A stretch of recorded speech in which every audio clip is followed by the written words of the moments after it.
திரிவிக்ரமாய நமஹ. திருப்பூர் மாவட்டம் உடுமலைப்பேட்டை பெரியகேழி வீதியில் அமைந்துள்ள நவநீத கிருஷ்ண சுவாமி ஆலயத்திலே அத்தியனோற்சவத்திலே இன்றைய தினம் ராப்பத்து உற்சவம் 8ஆம் திருநாள் திரிவிக்ரம அவதாரத்தில் பெருமாள் ஸ்ரீனிவாச பெருமாள் அருள்பாலிக்கிறார். நமஸ்காரம்.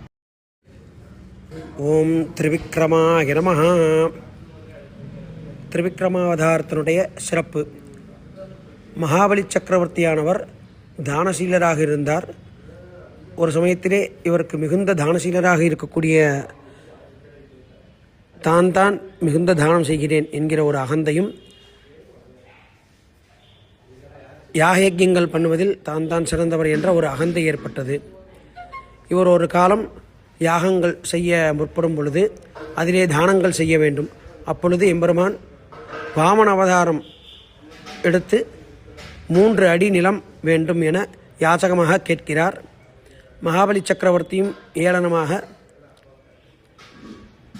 சரி தருகிறேன் என்று கூறுகிறார்.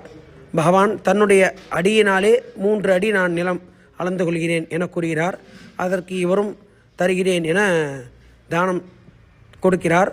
அப்பொழுது வாமனாவதாரத்திலிருந்து திரிவிக்ரமாவதாரமாக எம்பெருமான் விஸ்வரூபம் எடுத்து தன்னுடைய ஓரடியினாலே மேல் உலகங்களான பூலோக, புவர்லோக, சுவர்லோக, மகர்லோக, தபர்லோக, ஜனர்லோக, சத்தியலோகம், பிரம்மலோகம் அதுவரை தன்னுடைய ஒரு அடியினாலே மேல் உலகங்கள் அனைத்தையும் அளக்கிறார்.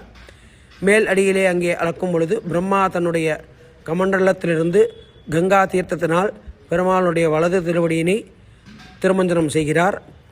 மற்றொரு அடியினாலே கீழ் உலகங்களான அதோலோகங்களான அதல, விதல, சுதல, ரசாதல, மகாதல, தலாதல, பாதாள இந்த 7 லோகங்களை அவர் அளக்கிறார். 3வது அடியினை எங்கே அளக்க என்று பகவான் திரிவிக்ரமாவதார பெருமாள் கேட்கிறார். அகந்தை அழிந்த மகாபலி சக்கரவர்த்தி தங்களுடைய திருவடியினை என்னுடைய தலையினை சிரசிலே தாங்கள் வைத்து என்னை அருள்பாலிக்க வேண்டும், மன்னித்து அருள வேண்டும் என பிரார்த்தித்து கேட்டுக்கொள்கிறார். அதன்படி மகாபலியினை சுதலலோகத்திற்கு அனுப்பி அவரை அங்கே அரசாட்சி செய்ய அவர் அனுப்புகிறார். இதுதான் திரிவிக்ரமாவதாரத்தின் சிறப்பு.